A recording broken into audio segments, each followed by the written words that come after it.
Kajian Kitab.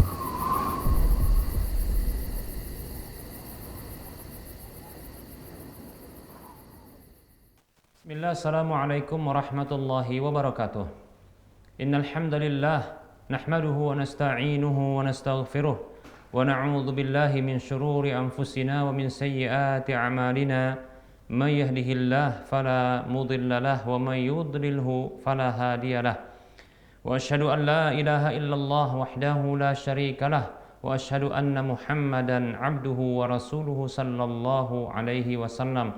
Qala Allah tabaraka wa ta'ala ya ayyuhalladzina amanu taqullaha haqqa tuqatih wa la tamutunna illa wa antum muslimun.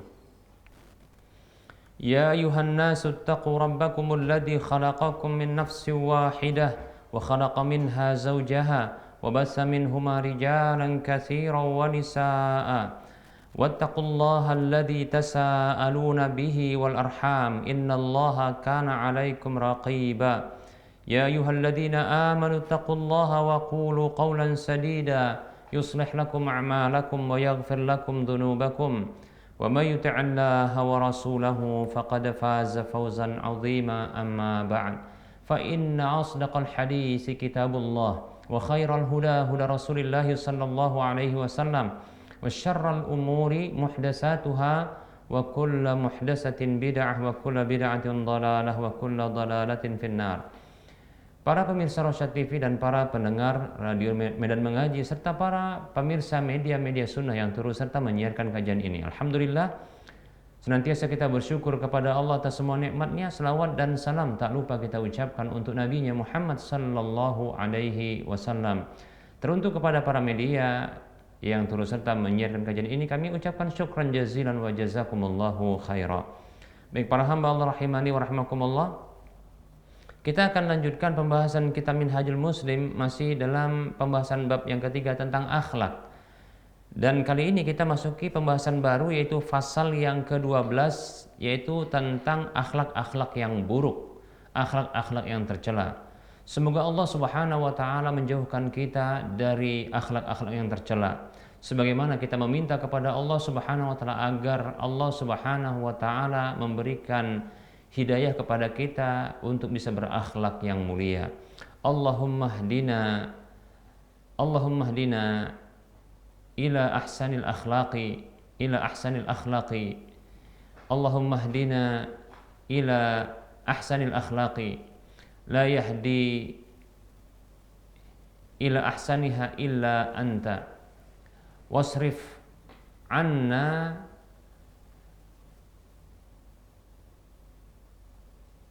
su'il akhlaqi wasrif anna su'al akhlaqi la yasrifu anna min sayyi'iha illa anta. Baik para hamba Allah rahimani wa rahimakumullah, kita berdoa kepada Allah, ya Allah, ya berikanlah hidayah kepada kami untuk ya menuju kepada akhlak yang mulia, yang tidak ada memberikan hidayah ya kepada akhlak yang mulia tersebut kecuali Engkau, dan palingkanlah kami dari akhlak yang buruk. Tidak ada yang bisa memalingkan dari akhlak yang buruk kecuali Engkau. Baik para hamba Allah rahimani wa rahimakumullah, berikut ini di antara akhlak-akhlak yang buruk adalah yang pertama kezaliman. Kezaliman adalah wad'u syai'i fi ghairi mahallihi, yaitu meletakkan sesuatu tidak pada tempatnya. Seperti contohnya ya meletakkan hak tidak pada pemilik hak atau tidak pada posisi hak, atau memberikan hak tidak kepada pemilik hak. Bisa jadi ditahan hak tersebut atau tidak diberikan kepada pemiliknya atau diberikan kepada selain pemilik hak tersebut. Nah, ini merupakan bentuk kezaliman. Menahan hak merupakan kezaliman, memberikan hak itu kepada selain pemiliknya juga merupakan kezaliman. Yang jelas pemilik hak tidak mendapatkan haknya, ya, atau hak tersebut adalah diberikan kepada pemiliknya juga diberikan kepada selainnya, maka ini juga merupakan bentuk kezaliman. Baik para hamba Allah rahimani wa rahimakumullah. Seorang mukmin, seorang muslim tidaklah melakukan kezaliman, ya. Tidak juga dia dizalimi sesungguhnya.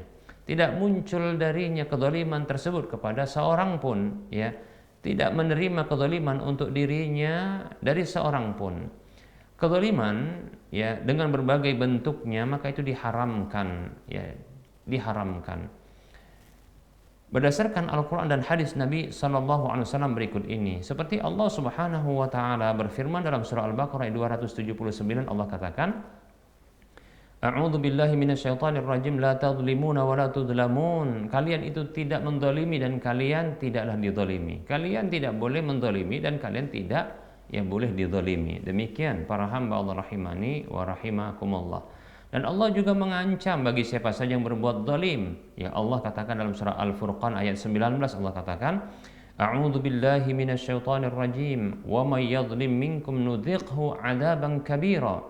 Kata Allah Subhanahu wa Ta'ala, siapa saja yang berbuat zalim di antara kalian, kami akan rasakan kepadanya azab yang besar. Demikian ya ancaman Allah kepada orang yang berbuat zalim. Maka hendaknya ya kita menjauhi kezaliman tersebut, karena ini potensi kita mendapatkan azab yang besar. Seorang mukmin, seorang muslim, maka dia mengambil perhatian tentang hal ini. Dia tidak akan mendolimi karena dia takut kepada Allah Subhanahu wa Ta'ala. Allah akan membalasnya dengan azab yang besar. Dalam hadis qudsi, Nabi SAW bersabda, Allah Tabaraka wa Ta'ala berfirman, ya, Ya ibadi inni haramtu zulma ala nafsi wa ja'altuhu bainakum muharrama fala tadzalamu. Dalam hadis yang diriwayatkan oleh Imam Tirmidzi, ya, kata Nabi SAW, Allah berfirman, ini hadis qudsi, yang artinya, wahai para hambaku, sesungguhnya aku haramkan kezaliman itu atas diriku dan aku jadikan dia itu diharamkan di tengah-tengah kalian, di antara kalian, maka janganlah kalian saling menzalimi. Para hamba Allah rahimani wa rahimakumullah, lihat, Allah Subhanahu wa Ta'ala saja haramkan kezaliman itu bagi dirinya, dan sebagai bentuk ketidaksukaan Allah terhadap kezaliman itu, maka Allah haramkan itu berlaku juga bagi para hamba-hambanya, dan Allah larang mereka untuk berbuat zalim. Bahkan para hamba Allah rahimani wa rahimakumullah, kezaliman ini berbahaya bagi pelakunya karena dia akan menghadirkan ya kegelapan-kegelapan pada hari kiamat. Nabi SAW bersabda, Ittaqul zulma fa inna zulma dhulumatun yaumal qiyamah. Kata Nabi SAW dalam hadis yang diriwayatkan oleh Imam Ahmad, demikian pula Al-Hakim, Nabi SAW bersabda, hindarkanlah oleh kalian kezaliman itu, karena sesungguhnya kezaliman itu adalah kegelapan-kegelapan pada hari kiamat. Para hamba Allah rahimani wa rahimakumullah, tahukah kita bahwasanya ya hari kiamat itu satu harinya ada 50.000 tahun.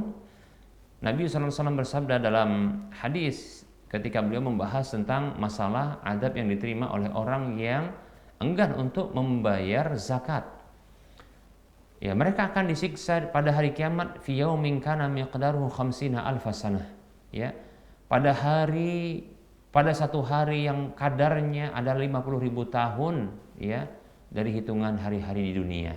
Baik para hamba Allah rahimani wa rahimakumullah, pada hari kiamat, ya, harinya begitu panjang, hitungannya adalah 50.000 tahun hitungan hari di dunia itu. Demikian para hamba Allah rahimani wa rahimakumullah. Sementara dalam sehari saja kita kalau dikurung di tempat yang gelap, kita disekap di tempat yang gelap, itu sudah menakutkan, ya, menakutkan. Satu hari saja, bahkan bukan satu hari, katakanlah ya dalam setengah hari kita tidak mendapatkan sinar matahari, gelap seterusnya, maka ini juga menakutkan, ya. Lalu bagaimana apabila ya kegelapan itu dialami di akhirat, yang satu harinya itu 50.000 tahun, Masya Allah, ini luar biasa. Oleh karenanya pantas Rasul mengatakan, ittaqul dzulma, waspada kalian, jauhi oleh kalian kezaliman itu, karena kezaliman ini menghantarkan kepada kegelapan-kegelapan pada hari kiamat. Pelaku kezaliman pasti kalau tidak dimaafkan pasti akan mengalami kegelapan-kegelapan tersebut. Na'udzubillahi min dzalik. Baik para hamba Allah rahimani wa rahimakumullah. Dalam hadis yang lain, hadis yang dikeluarkan oleh Imam Al-Bukhari dan Imam Muslim, Nabi kita Muhammad sallallahu alaihi wasallam bersabda, "Man dzalama qida shibrin minal ardi tawaqahu Allahu min sab'i ardina." Ya.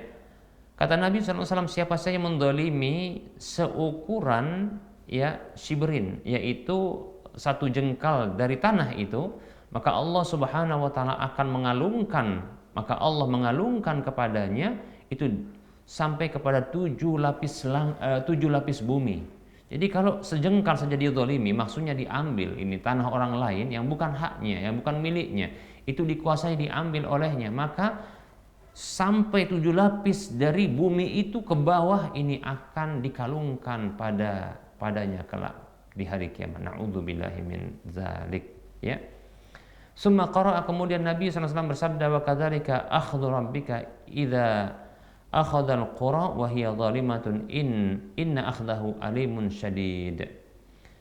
Kata Allah Subhanahu wa taala, demikianlah ya siksa Rabbmu itu apabila dia menyiksa ya negeri-negeri itu dalam kondisi mereka berbuat zalim, sesungguhnya ya siksa Allah itu adalah pedih dan sangat kuat. Demikian. Ini dalam surah Hud ayat 102 diriwayatkan oleh Imam Al-Bukhari, ya. Jadi demikian ya bentuk siksaan bagi orang yang berbuat zalim, ya, berbuat zalim, maka ya di antara kezaliman apabila berlaku pada tanah dengan cara diambil, dirampas, maka itu akan dikalungkan 7 lapisnya ke bawah. Na'udzubillahi min dzalik. Sungguh berat dan yaitu sungguh pedih.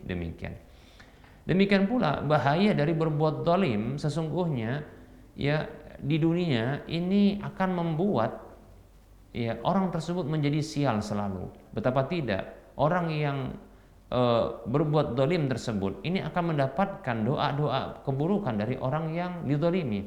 Kita tahu bahwasanya orang yang dizalimi dia kebanyakannya tidak sabar, lantas dia akan mengucapkan ungkapan dan doa, ungkapan yang merupakan doa keburukan untuk orang-orang yang menzaliminya. Demikian. Maka Nabi SAW mengatakan di dalam sabda beliau yang diriwayatkan oleh Imam Daruqutni, demikian pula Al-Baihaqi, Nabi SAW bersabda, "Wattaqi da'watal mazlum fa innahu laisa bainahu wa bainallahi hijab." Waspada kamu terhadap doa orang yang terzalimi, orang yang dizalimi, karena sesungguhnya tidak ada antara doa tersebut dengan Allah pembatasnya, tidak ada pembatas. Baik para hamba Allah rahimani wa rahimakumullah.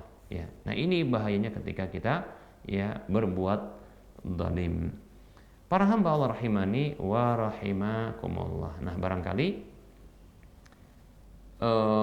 kita cukupkan untuk penyampaian materinya. Insyaallah taala kita akan lanjutkan pada pertemuan mendatang untuk penyampaian materinya, ya.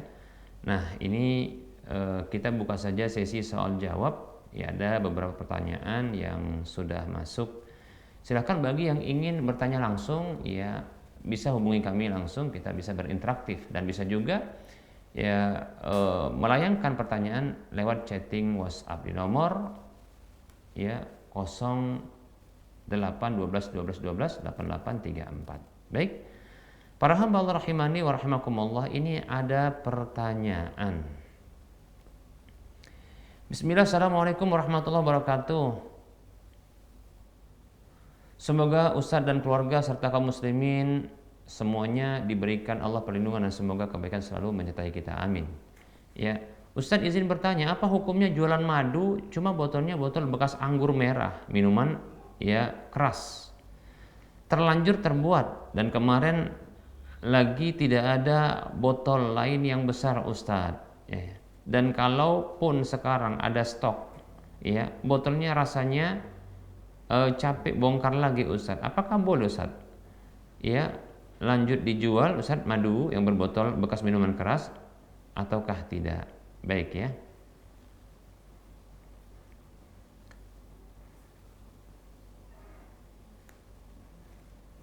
Bismillah, waalaikumsalam warahmatullahi wabarakatuh. Semoga Allah Subhanahu wa taala memberikan kebaikan dan kenikmatan serta kerahmatan kepada kita di mana saja kita berada, demikian pula memberikan perlindungan kepada kita dari segala keburukan dalam kehidupan dunia dan akhirat kita. Amin ya rabbal alamin. Baik ya.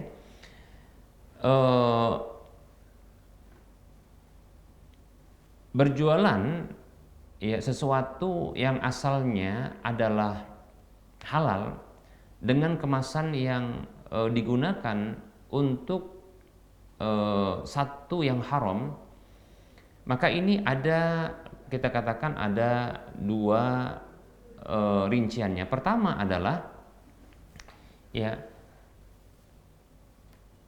bila botol tersebut itu masih ya mengandung minuman keras, ya, bila tidak dicuci, ya tidak dibersihkan keharamannya, lantas berinteraksi ya dengan sesuatu yang suci, ya ini dikhawatirkan bisa jatuh haram pula, ya.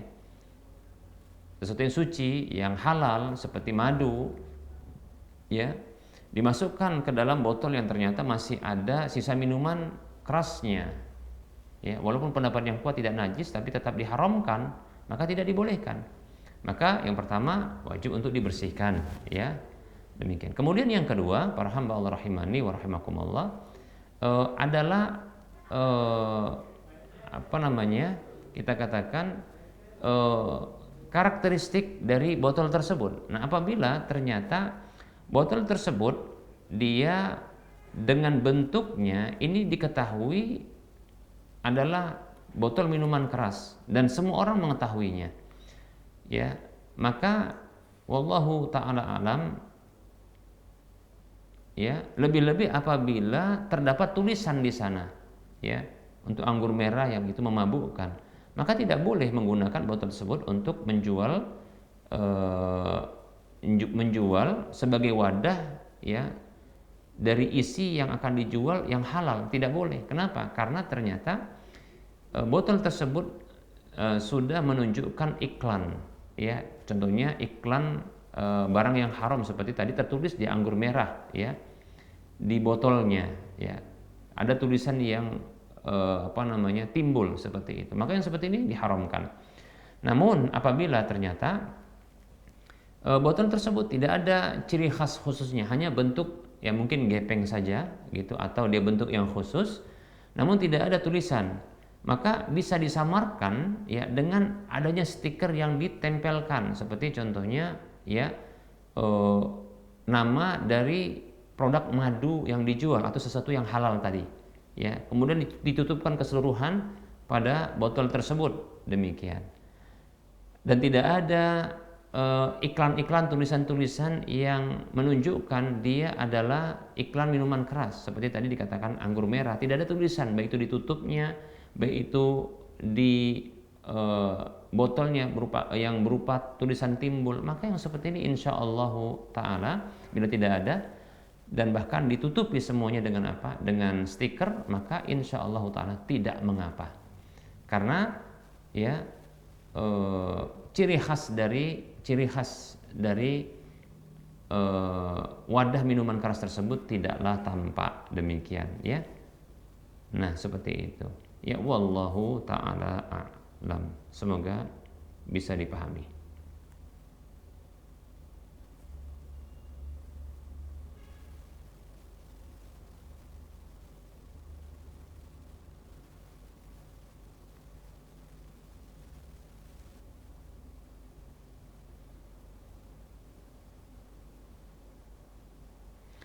Ada pertanyaan, bismillah, assalamualaikum Ustaz, izin bertanya, bagaimana hukumnya jika kita sembarangan meng-share sebuah berita yang tidak jelas kebenarannya, bahkan berita yang di-share justru bisa menimbulkan kegaduhan di masyarakat?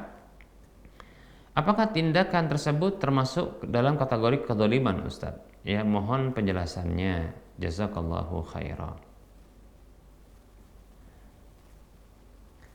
Bismillah, waalaikumsalam warahmatullahi wabarakatuh. Seorang mukmin, seorang muslim ya diperintahkan untuk mengecek, ya, untuk cross check, untuk tabayun, mencari kejelasan tentang berita yang sampai kepadanya, ya.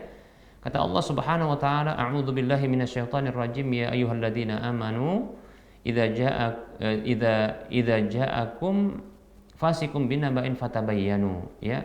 wahai orang-orang beriman, diseru oleh Allah SWT orang beriman, karena memang ini ciri orang beriman, ya, dan hanya orang beriman yang mampu untuk melakukannya. Apabila datang kepada kalian orang yang membawa berita, maka ceklah, cross ceklah, maka periksalah, ya, cari kebenarannya, ya, cari kejelasannya, demikian, ya, agar tidak menimbulkan, ya, penyesalan dengan berita yang sudah disebarkan tersebut, demikian, ya. Nah, apakah bisa termasuk kedzaliman? Iya, bisa kedzaliman kalau seandainya ternyata ini membuat orang lain terganggu, ya, membuat orang lain terganggu. Ya, mungkin sebagian orang yang terganggu dengan hal tersebut, ya muncul kegaduhan, itu menunjukkan terganggu, ya. Demikian. Itu tidak dibolehkan tentunya, ya. Bukankah seorang muslim adalah orang yang menjaga lisan dan tangannya dari orang muslim yang lainnya agar tidak menzalimi mereka? Kata Nabi SAW, al-muslimu man salimal muslimuna min yadihi wa lisanihi, ya, au min lisanihi wa yadihi. Maka SAW, kata Nabi SAW, ya, orang muslim itu adalah orang yang orang-orang muslim yang lain, orang-orang muslim lainnya itu selamat dari tangan dan lisannya, lisan dan tangannya, demikian, ya. Jadi tidak mengucapkan sesuatu yang bisa menimbulkan, ya, gangguan kepada orang lain, atau tidak, ya, melakukan tindakan dengan tangannya yang bisa menimbulkan, ya, gangguan kepada pihak yang lain. Nah, seperti itu. Ya, bentuk itu bisa bentuk kedzaliman, ya. Lebih-lebih apabila ternyata ada orang yang kehormatannya dia itu terzalimi, maka ini merupakan bentuk kedzaliman, terlecehkan, ya, demikian. Ya, tentunya ini merupakan bentuk kedzaliman. Wallahu taala alam. Wa anta fajazakallahu khairan.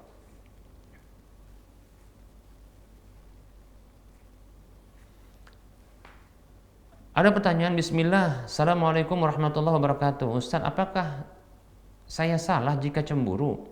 Saya tidak marah kalau suami membelikan barang untuk keponakannya, tapi suami sering terlihat kesal jika saya membeli baju. Padahal sangat jarang, dan itu juga agar untuk berhias di hadapannya. Tolong nasihatin suami saya, Ustaz. Saya sering sedih melihat sikap suami saya seperti itu, Ustaz. Barakallahu fiik.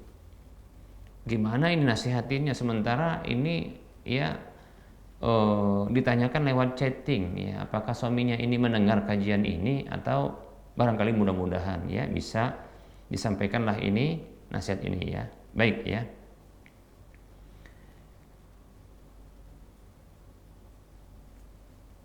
Bismillah.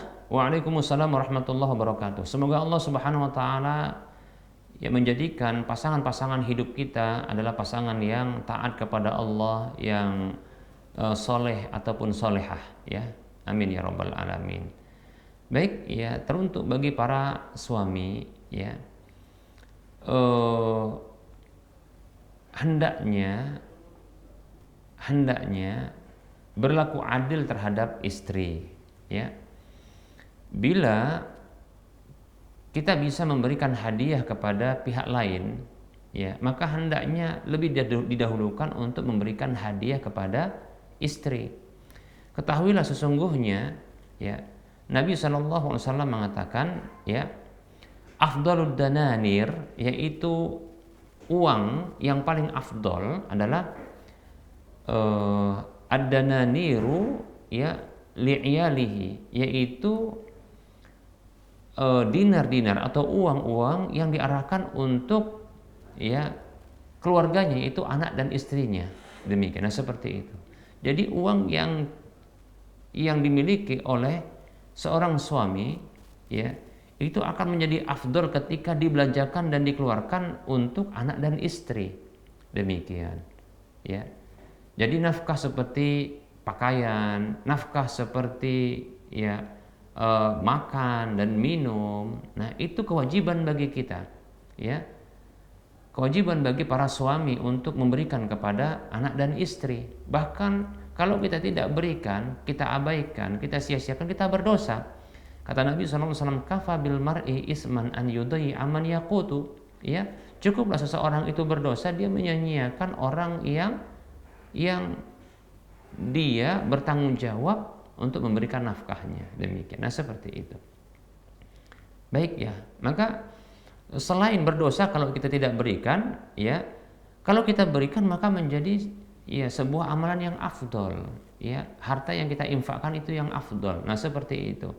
Maka kalau kita bisa berbagi kepada ya karib kerabat kita, ya, lebih-lebih ponakan atau kepada saudara, maka lebih afdol kalau kita memberi juga kepada ya istri, ya, atau anak-anak kita. Maka mestinya kita punya skala prioritas, mendahulukan anak dan istri. Nah, kemudian bisa berbagi kepada saudara, itu bagus. Ya. Ya, jika mampu untuk bisa melakukan semuanya, berbuat baik kepada ya keluarga, anak dan istri, ya, maka juga bisa berbuat baik kepada orang tua, demikian pula karib kerabat yang lainnya. Demikian, seperti itu mestinya demikian. Ya. Walaupun mungkin tidak banyak. Bukankah Rasulullah mengatakan sallallahu alaihi wasallam, ya, ahabul a'mali ya adwamuha wa in qalla, ahabul a'mali ilallahi adwamuha wa in qalla. Amal yang paling dicintai oleh Allah adalah amal yang rutin walaupun sedikit. Nah, kalau kita berinfak katakan sedikit, kita memberi sedikit, ya, anak dan istri tetap diberi, ya, kemudian orang tua diberi, ya, begitu juga saudara saudari diberi, bahkan anak-anaknya, ponakan diberi. Kalau bisa seperti itu bagus, ya, semuanya mendapatkan walaupun sedikit, rutin tapi sedikit, ya, itu lebih baik. Demikian, bahkan lebih dicintai oleh Allah Subhanahu wa taala. Nah, tidak pantas kalau seandainya kita bisa memberi ya kepada contohnya karib kerabat, namun kita tidak memberi kepada anak dan istri. Nah, itu kita katakan salah dalam melakukan skala prioritas. Demikian, ya. Seperti itu. Maka tidak layak demikian, ya. Ya, malah kita senang mestinya kalau istri dia mampu untuk membeli pakaian agar dia bisa berhias kepada kita, untuk kita. Demikian. Yang tentunya tidaklah sampai mubadzir, ya, membeli pakaian yang mahal, yang sangat mahal, sementara ya barangkali kesulitan untuk makan. Ini keliru tentunya, ya. Atau membeli pakaian ya dalam jangka waktu yang sangat dekat padahal masih memiliki pakaian yang bagus yang lainnya. Nah, ini juga kesalahan tentunya, ya. Ya, kalau seandainya pun jarang-jarang beli lalu beli, ya, ini saya kira ya tidak layaklah untuk kita kesal kepada sang istri. Nah, selain tetap saja sang istri tersebut dia minta izin. Nah, mungkin barangkali sang istri, ini juga nasihat kepada istri, ya hendaknya istri itu juga ya pandai-pandai untuk mencari hati suaminya, mencuri hati suaminya, mencari dan mencuri hati suaminya.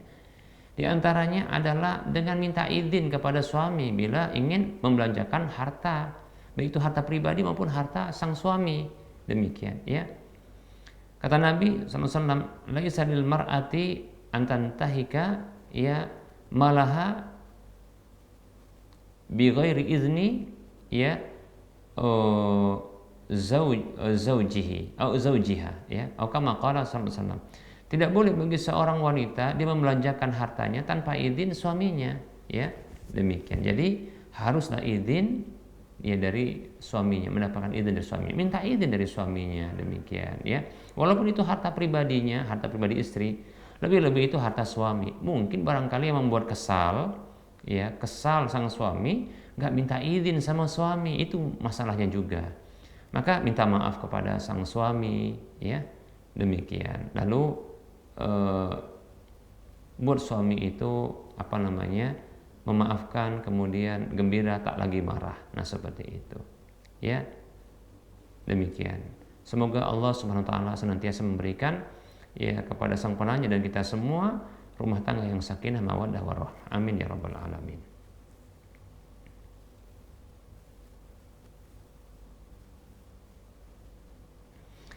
Baik para hamba Allah rahimani warahmatullah, sudah masuk waktu sholat duhur untuk Ulai Medan dan sekitarnya. Oleh karena itu kita cukupkan saja penyampaian materi dan menjawab pertanyaan yang sudah masuk. Tentunya dalam penyampaian ini banyak kekurangan dan kesalahan. Kepada Allah Subhanahu wa taala saya mohon ampun, dan kepada para pemirsa dan para pendengar sekalian saya mohon maaf. Kebenaran itu datang dari Allah, maka ambillah dan terimalah. Adapun kekurangan, kesalahan dan kekeliruan itu datang dari saya pribadi, dibisikan syaitan, maka tinggalkan dan abaikan dan serta maafkan, ya. Sebelum kita mengakhiri perjumpaan ini, seperti biasa kita memberikan motivasi kepada saudara seiman. Mari kita berdonasi untuk membebaskan lahan yang nantinya akan dibangun di atas lahan ini Masjid Al-Muwahhidin untuk wilayah Medan dan sekitarnya, Kekurangan dana kita sekitar 400 juta sekian rupiah. Kita masih punya peluang besar untuk memiliki aset akhirat yang minimal pahalanya 700 kali lipatnya. Dan ini akan terus mengalir pahalanya tatkala dimanfaatkan, baik itu kita masih hidup ataupun sudah tiada. Mari kita berdonasi, bantu kita untuk memiliki aset akhirat dan membebaskan lahan ini. Silakan transfer ke nomor rekening berikut ini, Bank Syariah Mandiri atau Bank Syariah Indonesia di nomor 71274855555 atas nama Yayasan Lajnah Dakwah Medan, kode bank 451. Anda bisa melihat informasi lanjutan ini di layar kaca Anda. Semoga Anda termotivasi dan semoga bermanfaat. Wassallallahu ala Muhammad wa ala alihi wa ashabihi ajma'in. Subhanakallahumma wa bihamdika asyhadu an la ilaha illa anta astaghfiruka wa atubu ilaika. Walhamdulillahirabbil alamin. Wassalamualaikum warahmatullahi wabarakatuh.